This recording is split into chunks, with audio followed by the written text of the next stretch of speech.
Hello guys, master coaching में आपका स्वागत है। इस वीडियो में पढ़ने वाले हैं हम 12th क्लास की बायोलॉजी का चैप्टर नंबर 3 जिसका नाम है जनन स्वास्थ्य। और इसके पढ़ने वाले हम इस वीडियो के अंदर मोस्ट टाइम क्वेश्चन जो यूपी बोर्ड एग्जाम में हर साल मालूम किए जाते हैं। चलिए वीडियो को स्टार्ट करते हैं फ्रेंड्स। चैप्टर नंबर 3 है फ्रेंड्स। ये कौन सा है? चैप्टर नंबर 3 जनन स्वास्थ्य। जनन स्वास्थ्य होता क्या है? जनन अंगों को स्वस्थ रखना ही जनन स्वास्थ्य कहलाता है। देखिए, जनन अंग जो हमारे हैं ना, उनको फिट रखना, उनको अच्छा रखना ही जनन स्वास्थ्य कहलाता है। ओके, जैसे कि मादा जनन अंग और पुरुष जनन अंग, ओके, इनको फिट रखना ही क्या है? जनन स्वास्थ्य कहलाता है। नेक्स्ट क्वेश्चन है जो काफ़ी इंपॉर्टेंट। देखिए फ्रेंड्स, पहला क्वेश्चन समझिए, काफ़ी इंपॉर्टेंट है यूपी बोर्ड एग्जाम के लिए। किसी व्यक्ति को यौन संचारित रोगों के संपर्क में आने से बचने के लिए कौन कौन से उपाय अपनाने चाहिए? मतलब क्या है इस बात का कि यौन इन्फेक्शन जो हो जाता है ना अलग अलग व्यक्तियों से सेक्स करने से, उनसे बचने के लिए क्या आपको प्रिकॉशंस अपनाने चाहिए, क्या उपाय अपनाने चाहिए? देखिए, समझिए इसको। देखिए, यौन संचारित रोग यौन संबंधों के द्वारा फैलते हैं। सिंपल सी बात है, जो यौन संचारित रोग है ना वो यौन संबंधों के द्वारा फैलते हैं, मतलब सेक्सुअल रिलेशन से फैलते हैं। ओके, ये संक्रामक रोग होते हैं, मतलब इन्फेक्शन होता है ये संक्रामक रोग होते हैं। इन रोगों से बचने के लिए निम्न उपाय अपनाने चाहिए। देखिए कौन कौन। पहला है फ्रेंड्स, देखिए पहला वाला है सहवास के दौरान। क्या है? सहवास के दौरान कंडोम का प्रयोग करें। सहवास मतलब सेक्स के दौरान क्या करें? कंडोम का प्रयोग करें आप। ओके, तो आप इन्फेक्शन से बच सकते हैं। ओके, दूसरा है समलैंगिकता से दूर रहें। समलैंगिकता से दूर रहें। समलैंगिकता जानते हो मतलब क्या? पुरुष के साथ जो पुरुष सेक्स करता है, ओके, तो वो होता है समलैंगिकता से दूर रहें। मतलब महिला से सेक्स करती है, पुरुष से सेक्स करता है। ओके, जो गंदा काम होता है ना वही वाला, समलैंगिकता से दूर रहें। ओके, तीसरा है परगामी। देखिए, परगामी व्यक्ति से यौन संबंध न बनाएं। परगामी मत जानते हो? परगामी मतलब जो दूसरे देश से आया हो उससे डायरेक्टली यौन संबंध न बनाएं। ओके, चौथा है जो काफ़ी इंपॉर्टेंट है, वेश्यावृत्ति से दूर रहें। वेश्यावृत्ति जानते हो? वही जो कोठे का काम होता है ना, कोठे का। ओके, वही होता है, वेश्यावृत्ति से दूर रहें, जो कोठा वगैरह होता है ना, तो इन चीज़ों से दूर रहें। देखिए फ्रेंड्स, नेक्स्ट वाला समझिए क्या है कि किसी भी प्रकार की यौन समस्या होने पर कुशल चिकित्सक या अच्छे डॉक्टर से जाकर सलाह लें। अगर आपको क्या हो गया है, किसी को भी यौन समस्या हो चुकी है, ओके, सेक्सुअल अंगों में प्रॉब्लम हो चुकी है, तो जाकर अच्छे डॉक्टर से जाकर एडवाइस लें कि ऐसे करना है। नेक्स्ट वाला समझें कि अनजान व्यक्ति से यौन संबंध ना बनाएं। जो अनजान व्यक्ति हैं, क्या पता उनके अंदर बैक्टीरिया हो, उनके साथ हमने यौन संबंध बना लिया है, इसमें बॉडी जुड़ जाती है ना, तो उसका बैक्टीरिया उसमें चले जाएगा, उसका बैक्टीरिया उसमें चले जाएगा। अंदर जो बैक्टीरिया होता है, बैक्टीरिया से तो इन्फेक्शन फैलता है। ओके, वायरस से इन्फेक्शन फैलता है। तो इन प्रिकॉशंस का ध्यान रखें कि अनजान व्यक्ति से यौन संबंध ना बनाएं। आपको इन चीज़ों का ध्यान रखना है, आप फिट रहेंगे बिल्कुल। जनन स्वास्थ्य तभी तो होगा। नेक्स्ट क्वेश्चन समझिए फ्रेंड्स, जो काफ़ी इंपॉर्टेंट है। देखिए, मनुष्य के यौन संबंधी उत्पन्न रोगों के लक्षण या मनुष्य के यौन संबंधी उत्पन्न रोगों को समझाइए। तो समझिए इसको। देखिए क्या है, इन्हें लैंगिक संचारित रोग एसटीडी कहते हैं। ये लैंगिक प्रजनन मार्ग से संचारित होते हैं। ओके, ये निम्नलिखित प्रकार के होते हैं, समझिए इनको। देखिए, ऐसा होता है, एक व्यक्ति से जब दूसरे व्यक्ति में रोग जाता है तो उसको कहते हैं एसटीडी रोग। ओके, जिसको बोलते हैं इन्फेक्शन। देखिए, सेक्सुअल ट्रांसमिटेड डिसीज, ये इसकी फुल फॉर्म है, सेक्सुअल ट्रांसमिटेड डिसीज। ये लैंगिक जनन मार्ग से, मतलब जो सेक्सुअल अंग होते हैं ना, जैसे कि लिंग हो गया, इसके मार्ग से, इसके रास्ते से दूसरी लेडीज़ में चले जाते हैं, लेडीज सब उसमें आ जाते हैं, पुरुष में, उन्हीं को बोलते हैं क्या? एसटीडी रोग। ओके, पहला वाला समझिए। देखिए पहला क्या है? क्लेमाइडियोसिस ये बीमारी है, समझिए। यह सर्वाधिक रूप में पाए जाने वाला जीवाणु जनित एसटीडी रोग है। ओके, सबसे ज़्यादा पाए जाने वाला है कौन? क्लेमाइडियोसिस, जिसको एसटीडी कहते हैं। ओके, सेक्सुअल ट्रांसमिटेड डिसीज कहते हैं। यह रोग क्लेमाइडियोसिस ट्रैकोमैटिस नामक जीवाणु से होता है। ओके, यह संक्रमित व्यक्ति के साथ यौन संबंध बनाने से इस रोग का संचारण होता है, मतलब एक व्यक्ति से दूसरे व्यक्ति में चला जाता है। इसके लक्षण समझिए। देखिए कैसे आपको ये दिखाई देगा लक्षण, किसी को हो चुका तो समझिए इसको। देखिए, इस रोग में पुरुष के शिशन से गाढ़े मवाद जैसा स्राव निकलता है, गाढ़ा मवाद निकलता है, तथा मूत्र त्याग में जो मूत्र निकल कर आता है ना, ओके, जो पेशाब करते हैं, उसके त्यागने से क्या है? अत्यंत पीड़ा, मतलब क्या? ज़्यादा जलन होती है। स्त्रियों में इस रोग के कारण गर्भाशय या मूत्र नलिकाओं में जलन होती है। किसमें? गर्भाशय में होती है या मूत्र नलिकाओं में होती है। ओके, इलाज ना होने पर या उपचार ना होने पर, इलाज मतलब उपचार ना होने पर, ओके, यह श्रेणी प्रदाह रोग हो जाता है, मतलब काफ़ी बुरा महसूस होता है, जलन होती है। ओके, क्या होती है? जलन रोग में परिवर्तित हो जाता है, जलता है, वहाँ पे जलन सी महसूस होती है। और इस वजह से क्या हो सकता है, देखिए नसबंदी का कारण यही बन जाता है, तो इसकी वजह से नसबंदी करानी पड़ जाती है। नेक्स्ट वाला रोग समझिए फ्रेंड्स। नेक्स्ट रोग है देखिए सुजाक। क्या है सुजाक? यह जीवाणु द्वारा उत्पन्न रोग है जो डिप्लोकोकस जीवाणु द्वारा फैलता है। इस रोग के लक्षण 2 से 10 दिन के में दिखाई देने चालू हो जाते हैं। ओके, दिखाई देने लगते हैं। ओके, ये जीवाणु जनित रोग है, मतलब जीवाणु द्वारा फैलता है, जिसका नाम है सुजाक। उसका नाम है डिप्लोकोकस जीवाणु। लक्षण समझिए फ्रेंड्स, सुजाक रोग के लक्षण क्या हैं? इस रोग का प्रमुख लक्षण यूरोजेनिटल पथ की श्लेष्मा कला में अत्यधिक जलन होना होता है। जलन होती है इसके अंदर, क्या होती है? श्लेष्मा झिल्ली में। ओके, तो रोगी को मूत्र त्यागने के समय, मतलब जब मूत्र होता है, मूत्र निकल कर आता है तो जलन होती है। क्या होती है? जलन। तो सुजाक के लक्षण पुरुषों में अधिक प्रभावी होती है, मतलब पुरुषों में ज़्यादा दिखाई देते हैं इसके लक्षण। ओके, इस रोग के कारण नसबंदी भी कराई जाती है। ओके, जब ज़्यादा प्रॉब्लम होगी तो नसबंदी करानी पड़ जाएगी ना। नेक्स्ट वाला समझिए फ्रेंड्स। नेक्स्ट वाला रोग समझिए, काफ़ी इंपॉर्टेंट है फ्रेंड्स। देखिए क्या है? AIDS. Acquired immunodeficiency of syndrome. Acquired immunodeficiency of syndrome HIV virus होता है। क्या होता है? HIV virus. एड्स क्या होता है? एड्स क्या होता है? देखिए HIV या एड्स रेट्रोवायरस से फैलता है। किससे फैलता है? HIV या एड्स रेट्रोवायरस इससे फैलता है। ओके, देखिए यह एक भयंकर रोग है, काफ़ी खतरनाक रोग है, भयंकर रोग है। यह रोगों से लड़ने की क्षमता को मार देता है। जो हमारी प्रतिरोधक क्षमता होती है ना, जो बीमारियों को मारती है, उसको ही मार देता है उल्टा ये। ओके, देखिए इस रोग के जो लक्षण हैं 9 से 30 माह में दिखाई देते हैं। 9 से 30 माह में दिखाई देते हैं, मतलब काफ़ी पुराना हो जाता है तब जाकर दिखाई देते हैं। ओके, रक्त के आधार पर इसके लक्षण 4 से 14 माह में दिखाई देते हैं। रक्त के आधार पर 4 से 14 महीने में। ओके, काफ़ी टाइम लगता है, काफ़ी भयंकर रोग है। लक्षण देखिए, लक्षण क्या है? लगातार बुखार आता है। मांसपेशियों में, मांसपेशियों होती है, जो मांस होता है बॉडी का, ओके, उनमें पेशियों में दर्द होता है, मांसपेशियों में दर्द होता है। रातों को पसीना आने लगता है। लिंग अथवा योनि में रसाब जांघों। देखिए लिंग और योनि में क्या होता है? काफ़ी दर्द होता है। इसमें क्या होता है? काफ़ी मांसपेशियों में इनकी दर्द होता है। क्या होता है? योनि से रिसाब आने लगता है, मतलब बेकार की चीज़ें बहने लगती हैं। जांघों में सूजन आ जाता है आदि इस रोग के क्या है? प्रमुख लक्षण है। क्या है? प्रमुख लक्षण हैं। ओके, नेक्स्ट वाला रोग समझिए, काफ़ी इंपॉर्टेंट है ये भी। नेक्स्ट वाला रोग है देखिए फ्रेंड्स, जेनिटल हर्पीज काफ़ी खतरनाक रोग है। देखिए यह रोग टाइम 2 हर्पीज सिम्प्लेक्स विषाणु से होता है। परगामी व्यक्ति से संभोग करने पर यह फैलता है। परगामी मतलब जो दूसरे देश का आ गया हो, उससे क्या होता है? संभोग करने से फैल जाता है। लक्षण क्या है? इस रोग में जननांगों पर छाले पड़ जाते हैं, दर्द होता है। मूत्र त्यागने में, मतलब क्या, मूत्र करते समय दर्द होता है। ओके, छालों के फूटने से यह रोग तेज़ी से फैलता है। अगर छाले पड़ गए तो सिंपल सी बात है, जांघों में छाले पड़ गए तो तेज़ी से फैल जाएगा, उसका मवाद लग के, बैक्टीरिया लग के। देखिए फ्रेंड्स, इस चैप्टर का सबसे ज़्यादा इंपॉर्टेंट क्वेश्चन है कि जनसंख्या विस्फोट के कौन कौन से कारण हैं। जनसंख्या विस्फोट पर निबंध लिखिए। देखिए जनसंख्या विस्फोट होता क्या है? विश्व की आबादी, दुनिया की आबादी 2 व्यक्ति प्रति सेकंड, 2 व्यक्ति बढ़ जाते हैं, 2 व्यक्ति पैदा हो रहे हैं 1 सेकंड में, और 2 लाख व्यक्ति प्रतिदिन, एक दिन में 2 लाख व्यक्ति पैदा हो रहे हैं। ओके, 2 लाख व्यक्ति मतलब क्या? बच्चे पैदा हो रहे हैं। या 60 लाख व्यक्ति प्रति माह या लगभग 7 करोड़ प्रति वर्ष की दर से बढ़ रही है। इतनी जनसंख्या बढ़ रही है, इतने पैदा हो रहे हैं। ओके, बढ़ रही है, तो आबादी में इस तीव्र गति को जनसंख्या विस्फोट कहते हैं। जो इतनी स्पीड से जनसंख्या बढ़ रही है ना, इसी को बोलेंगे जनसंख्या विस्फोट। देखिए इसके कारण क्या है? जनसंख्या में वृद्धि एवं इसके कारण क्या है? देखिए किसी भी क्षेत्र में एक निश्चित समय में बढ़ी हुई आबादी को जनसंख्या वृद्धि कहते हैं। क्या कहते हैं? जनसंख्या वृद्धि कहते हैं। ओके, मतलब निश्चित समय में, एक साल में जितनी जनसंख्या बढ़ी है किसी गाँव में या किसी कस्बे में, एक साल में किसी एरिया में कितनी जनसंख्या बढ़ गई, उसको कहते हैं जनसंख्या वृद्धि कहते हैं उसको। देखिए कारण क्या है इसके? कारण समझिए। देखिए कारण है इसका, कारण समझिए। कारण है कि स्वास्थ्य सुविधाओं के कारण। क्या? स्वास्थ्य सुविधाओं के कारण। किसके? स्वास्थ्य सुविधाओं के कारण शिशु मृत्यु दर एवं मातृ मृत्यु दर में कमी आई है। जनन योग्य व्यक्तियों की संख्या में वृद्धि का होना, अच्छी स्वास्थ्य सेवाओं के कारण जीवन स्तर में क्या होना? सुधार होना, और अशिक्षा के कारण व्यक्तियों को परिवार नियोजन या कंडोम, गर्भ निरोधक गोली, कॉपर्टी का पता ना होना। इन चीज़ों का पता ना होता तो वो करते रहते हैं बेबीज़। ओके, नेक्स्ट है क्या है? देखिए ये भी काफ़ी इंपॉर्टेंट है। क्या है ये?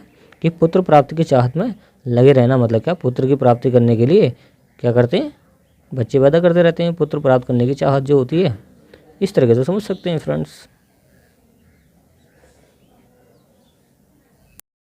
देखिए फ्रेंड्स, काफ़ी इंपॉर्टेंट क्वेश्चन है ये वाला, आने वाला क्वेश्चन देखिए काफ़ी इंपॉर्टेंट है, तो समझिए इसको, ये बोर्ड एग्जाम के लिए। ओके, आपसे ये हिंदी में मालूम किया जाता है एस्से के रूप में, समझिए इसको। जनसंख्या वृद्धि पर कैसे नियंत्रण किया जा सकता है, परिवार नियोजन की वैज्ञानिक विधियों का संक्षेप में वर्णन कीजिए। समझिए इसको, देखिए जनसंख्या नियंत्रण कैसे किया जा सकता है। भारत में तेजी से बढ़ती हुई जनसंख्या को रोकने के लिए निम्नलिखित उपाय हैं। क्या क्या उपाय हैं, समझिए इसको, कौन सा उपाय अपनाने चाहिए। पहला है शिक्षा की सुविधाओं का विस्तार। शिक्षित, देखिए क्या होता है, शिक्षित व्यक्ति परिवार के महत्व को समझते हैं। जो अच्छे पढ़े लिखे लोग हैं ना, वो परिवार के महत्व को समझते हैं। ओके, यही कारण है कि शिक्षित परिवार हमेशा सीमित रहते हैं, मतलब छोटे परिवार रहते हैं जो पढ़े लिखे होते हैं, ये कहना चाह रहे हैं। देखिए नेक्स्ट वाला समझिए, नेक्स्ट वाला क्या है, देखिए ये कह रहा है कि बच्चों की संख्या का निर्धारण कर लेते हैं कितने चाहिए। ओके, जनसंख्या को रोकने के लिए प्रति व्यक्ति को बच्चों की संख्या निर्धारित कर देनी चाहिए। ओके, इसके लिए सरकारी कानूनों का संशोधन किया जाना चाहिए। जो सरकारी कानून है उसमें संशोधन किया जाना चाहिए। ओके, नेक्स्ट वाला समझिए, देखिए नेक्स्ट क्या है। ओके, नेक्स्ट वाला है कि विवाह योग्य आयु में वृद्धि। क्या है, विवाह योग्य आयु में वृद्धि। विवाह का जनन से सीधा संबंध है, सिंपल सा सीधा संबंध है। देखिए विवाह के बाद में काम ही क्या है, यही वाला काम है, सिंपल सी बात है, जनन करना। ओके, विवाह का जनन से सीधा संबंध है। वर्तमान समय में विवाह के लिए स्त्रियों के लिए वर्ष, देखिए स्त्रियों के लिए 18 वर्ष है। कितना, 18 वर्ष है, तथा पुरुषों के लिए 21 वर्ष है इस टाइम पे जो है ना।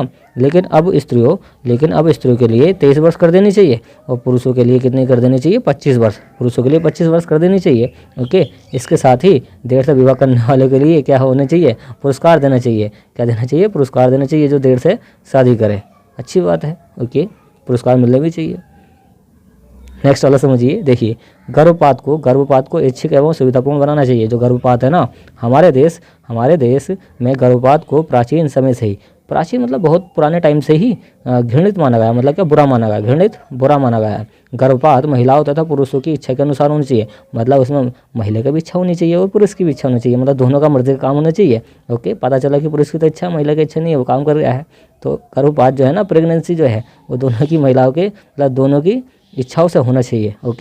ओके, अनावश्यक गर्भ से छुटकारा पाकर स्त्रियां अपने परिवार में बच्चों की संख्या निर्धारित, मतलब क्या, सीमित रख सकती हैं। देखिए ऐसा होता है, जो अनावश्यक गर्भ है ना, उससे छुटकारा पाकर स्त्रियां अपने परिवार के बच्चों की संख्या को सीमित रख सकती हैं, मतलब उनको हटा देना, गिरा देना जो होता है ना, वही कहना चाह रहे हैं। देखिए नेक्स्ट कौन सा उपाय अपनाना चाहिए कि परिवार कल्याण कार्यक्रमों की अधिक प्रभावी बनाया जाना।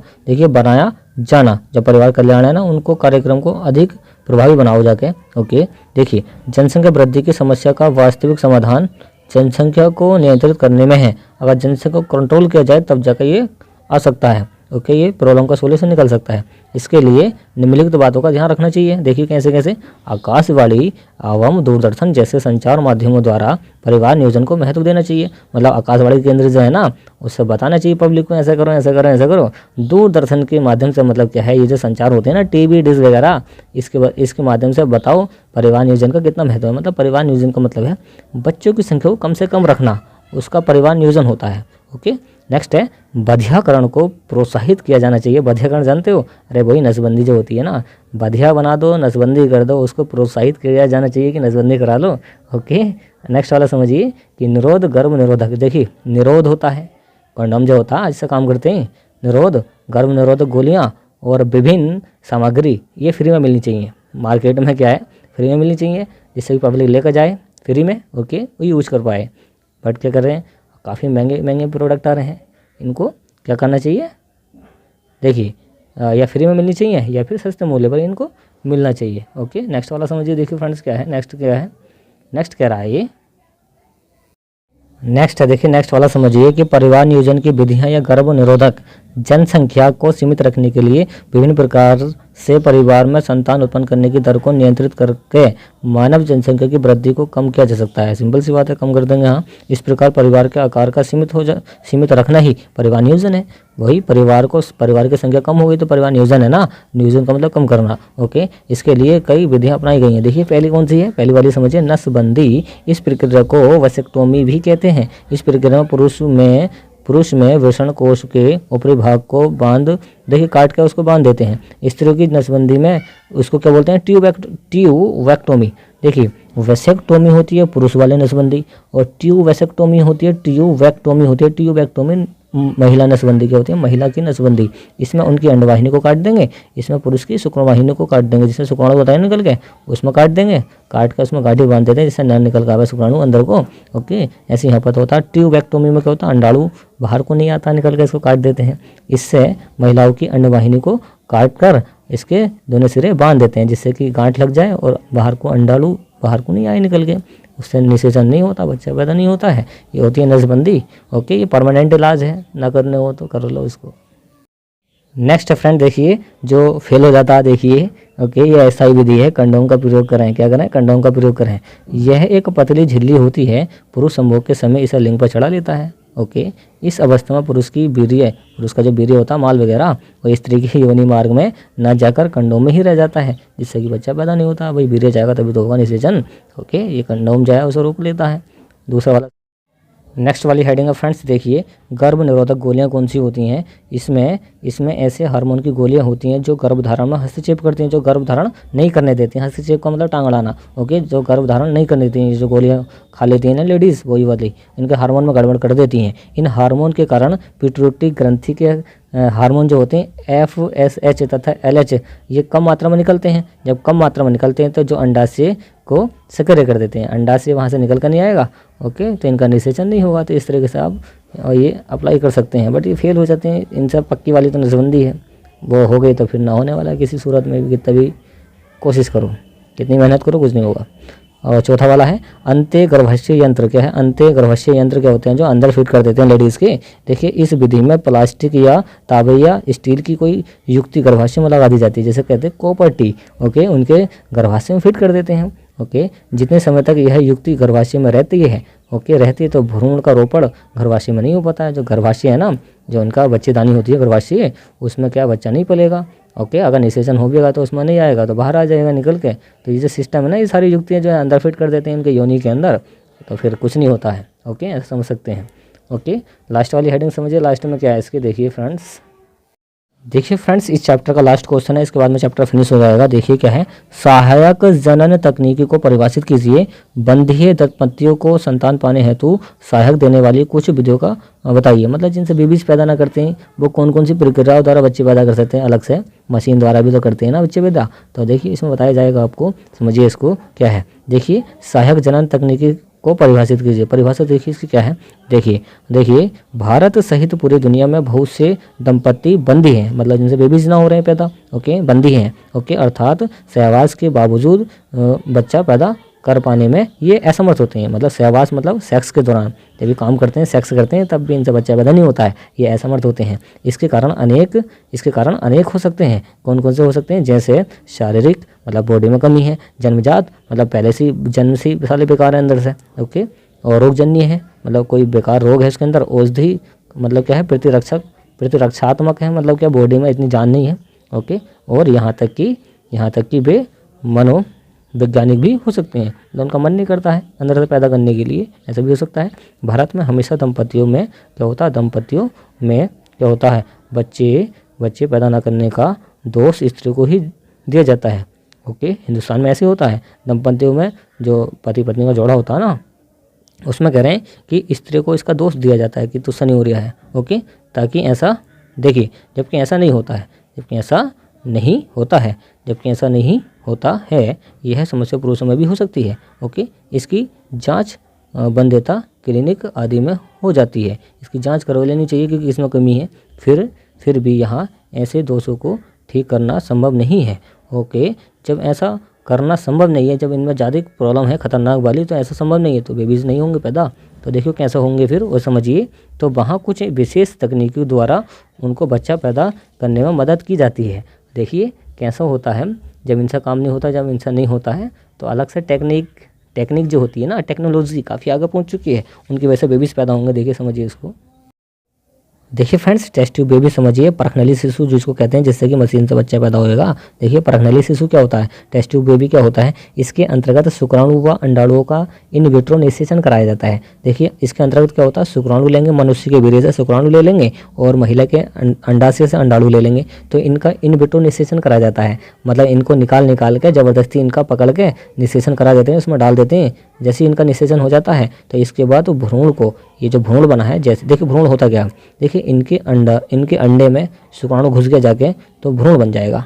ओके, अंडे में शुक्राणु जैसे बढ़ जाता है वो उसको कहते हैं भ्रूण। तो इसके बाद भ्रूण को सामान्य स्त्री के, जो ठीक ठाक स्त्री होती है, इसके गर्भाशय में इसको डाल दिया जाता है। जैसे इसको डाल दिया जाता है तो स्त्री के गर्भ में, स्त्री का जो गर्भ होता है उसके गर्भ में गर्भकाल का समय पूर्ण होने पर, मतलब क्या, टाइम पूरा होने पर, 9 महीने का टाइम पूरा होने पर ओके शिशु का जन्म हो जाता है। सिंपल सी थ्योरी है फ्रेंड्स, आराम से आप देखते याद कर सकते हैं। नेक्स्ट वाली है युग्मक अंत्य फैलोपियन स्थानांतरण। ये क्या होता है, देखिए यह होता है इस विधि का, देखिए इसको छोड़ देना, ये गलत है, यहाँ से इसको नोट कर लेना या स्क्रीनशॉट ले सकते हैं। देखिए इस विधि का प्रयोग उन महिलाओं पर किया जाता है जो लंबे समय तक बंधे हैं। ओके, मतलब क्या है, उनकी नसबंदी हो गई थी पहले। इस विधि में शुक्राणु तथा अंडाणु का निषेचन फैलोपियन ट्यूब में कराया जाता है। ओके, कहाँ पर किया जाता है, फैलोपियन ट्यूब के अंदर, ऐसा समझ सकते हैं। तो इस तरीके से बेबीज पैदा कर सकते हैं, जिनकी बस की बात नहीं होती है वो ऐसा कर सकते हैं। तो देखिए चैप्टर हो गया कंप्लीट। अगर आपको वीडियो पसंद आए तो वीडियो को लाइक एंड शेयर कीजिए, चैनल को सब्सक्राइब कीजिए। थैंक्स फॉर वॉचिंग गाइस, मिलते हैं नेक्स्ट चैप्टर में।